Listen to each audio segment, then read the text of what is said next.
on parole. What did you do before you got out of parole? Like 6 months before you're going to get parole, how did you prepare yourself for the event? Well, at the moment, I was in a program called SHOCK. SHOCK? So it's like a military program that you go to. Okay. When you're basically a nonviolent convict. So I went to that program, and they teach you different tools to use on the outside, like 5 decision makings, or just waking up at 5:30 in the morning, keeping where your living space is clean, and just getting you ready for the outside world. So I basically just got ready for the outside world. Everything, just so when I get up, I'm getting up at a certain time. I'm disciplined for interviews. I know how to sit. I know how to speak to people. I know, Well, let me ask you a question. Okay, that's all fine and dandy, but like, how do you find the employers when you tell them you got a criminal record? Do they look at you in a different way, different light? Well, this is my 3rd week out, so for right now, I just been, it's hard. Everything's more virtual, so everything's on. Okay, and artificial intelligence can actually ghost you out of a job today because if you got a record that cross-references that. Well, some guys aren't even getting called. They don't even know they applied. Yes. So I feel like you got to be conscious of the certain jobs you're applying for. So there's like a book when you're inside that tells you, like, there's certain jobs that don't look up do the background research. I mean, those are kind of like shit-end jobs, right? Dead-end jobs. Yeah, like the mall or something, making better minimum wage. Yeah. Yes. Now, let me ask you a question. Have you ever pondered the thought in your mind that you could be self-employed and control your own destiny, your own future? I feel like I always thought that. I thought that beforehand. That's how I ended up playing it. Well, guess what, my friend? You were illegal hustling, wasn't you? Yes. Okay, that's all right. I just told the other guy, same difference. If I would have learned the drug business when I was young, I'd be coming out that door. Right there shit sure. Yeah. I didn't come in that neighborhood. I was in another neighborhood that didn't teach me that neighborhood. How long was your parole? I think, it's 30 for 30 now, so every day you do 30 good is like counted good time. So I believe I do like 9 months. I usually had like a year and a half originally. Okay. So I think I get off in like November, December. Okay. And so what's your plan right now? You're out now? My plan now is to try to get a job as soon as possible, no matter what it is. I'm not judging. I'm not. Right. You're a picky beggar. There's no such thing as being a picky beggar. So I'm not here to be begging. Picky beggar. I like that. Have you been on any interviews at all? Anything set up? Just recently, my phone wasn't set up properly, so I did have an interview that I scheduled with my friend's phone, and I just got my iPhone back. Okay. So now I'm just waiting to get an interview I believe on Thursday for AHRC. So that's helping like with the mentally disabled. Nice. Yeah. So I'm just trying, honestly, I'm just trying to get any job. So I know that was a job I was doing in the past, and it was for like entry level jobs. So Right. I just try to stick to the things that I know that in my past that it's easy to get a job. Well, just so you know, what we designed for you guys, seriously, is how you can start a business enterprise with less than 5 large. Like usually, my guys start their business from 1 to 2,000 usually. Stuff that not a lot of people learn, how to form a corporation. Why? Because the recidivism rate is much, in other words, you coming back here, to stay out after you get out, better to be self-employed. It's a proven fact. 68% is the high rate for regular people getting jobs, 8% for people who are self-employed because you control your own destiny. Now, the only question I had for you in regards to that, when you came here, did they put you in drug rehab as well? Well, I just came from the first, I guess, I'm just the outpatient? Yeah, outpatient. But I just took the drug test. Yeah. So do you have a drug problem? No. Okay, you didn't look like you had a drug problem. I didn't have a drug problem. But did it plead for a plea deal? I smoke weed occasionally. Yeah, it's legal now. Yeah, wait a minute. I didn't know when it was in You have to have a medical marijuana now. No, you don't. Oh, no? No, I'm saying, I thought I had would they? Nah, They don't I give had shit? a medical card. They said they didn't care. Oh, okay. Okay. It's weird because some people, like at probation, they say, they say it opposite, right? I mean, yeah. Not because they say it's free, I guess, recreational use, so now I don't need it. Okay. I have the medical card, but they said I need it. Well, I paid $250 for my card for no reason, my doctor. Is this your first time jammed up? Yes. Okay, so what would you tell someone else? When the first time you get jammed up, how should they prepare themselves for that inevitability? The way that I would tell them, just, I feel like if you ever got to second guess anything, if you ever got to second guess anything, go with that gut feeling. But in terms of to never get jammed up, even from being in that situation, I feel like, there's so many ways to do certain things, and I feel like people take the time out to be indecisive or wait around for the right time. There's no right time, just when you just do it now. So whatever you think it is to do, whether you say, I want to see how that job would be or this, I feel like I'd rather show a sign of regret something that I did than something that I didn't do.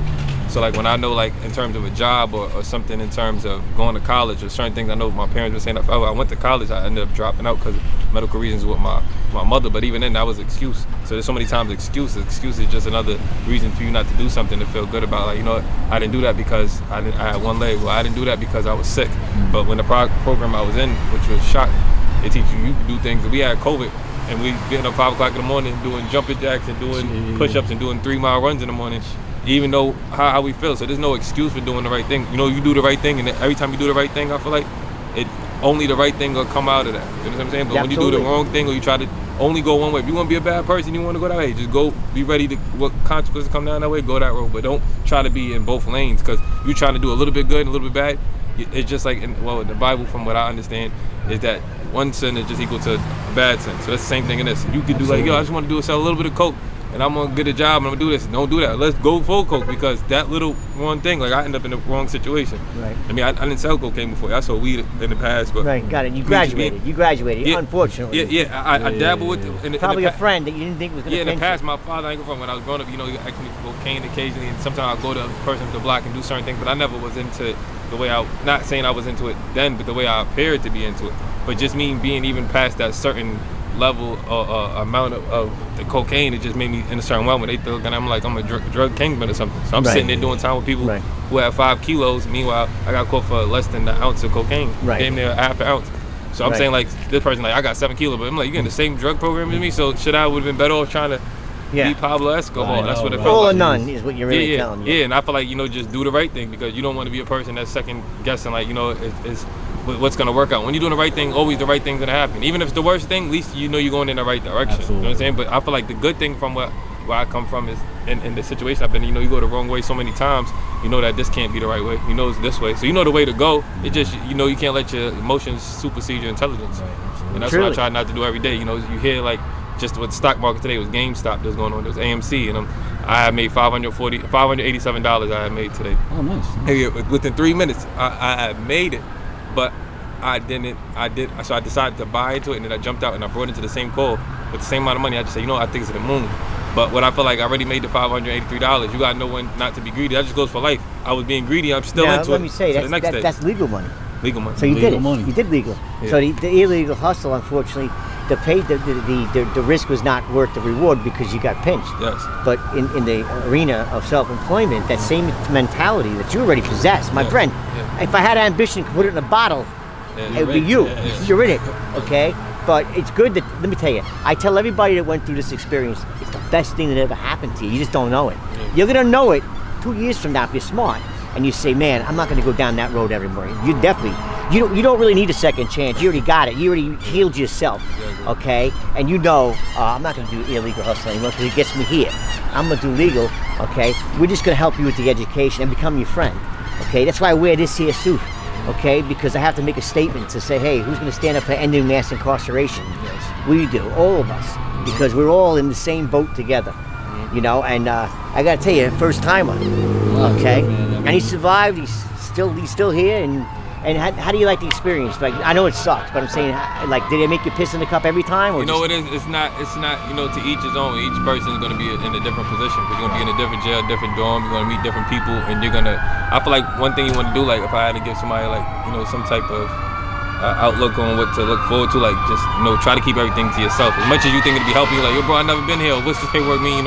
People that now play that to your advantage to an extent. You know what I'm saying? I'm not saying everybody's going to be like that, but you don't want to be looking over your back or think, and this person might seem like they're a good person, they talk like this. You might find out a month later they was in the gang, or somebody wants to kill them, or the back. So you got to be conscious of who you're around.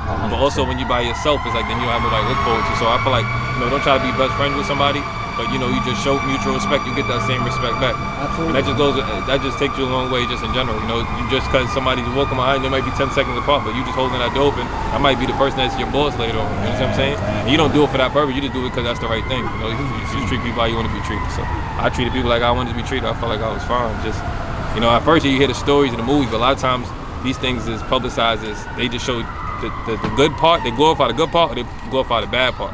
So you don't see the part in between, or if you just end up doing the right thing. A lot of downtime. Yeah, because in every problem there's a solution. There's an opportunity in the problem. So I just see opportunity in every problem. You know what I'm saying? It's an opportunity for growth. That's the word right and there. growth is uncomfortable. You're uncomfortable all the time in it, but you're growing. Whether it's on a mental level or physically, and then you just apply it once you're out here. Well, let me put it this way: with your mentality, okay, your ambition, you could do a lot with that, because the people that succeed in any arena, in any self-employment arena, are the people who are too stupid to quit. Yeah. And you say, what does that really mean? It doesn't mean you're stupid. It means that some people in life have lofty educations, that they can fall back on when things don't work out their way. They don't go through the trials and tribulations, the failures that lead to the success. You, my friend, you're going through living hell in order to get to the heaven. And let me tell you, the Small Business Administration says 88% of millionaires in this country acquired their wealth through self-employment. Now, how did you get there? Sometimes guys got to go to this situation here, this unholy situation, to get to a much more brighter prospect, brighter future. And one day you're going to thank yourself for going down the wrong path, because now you know what the right path is, right? Exactly. God bless you, man.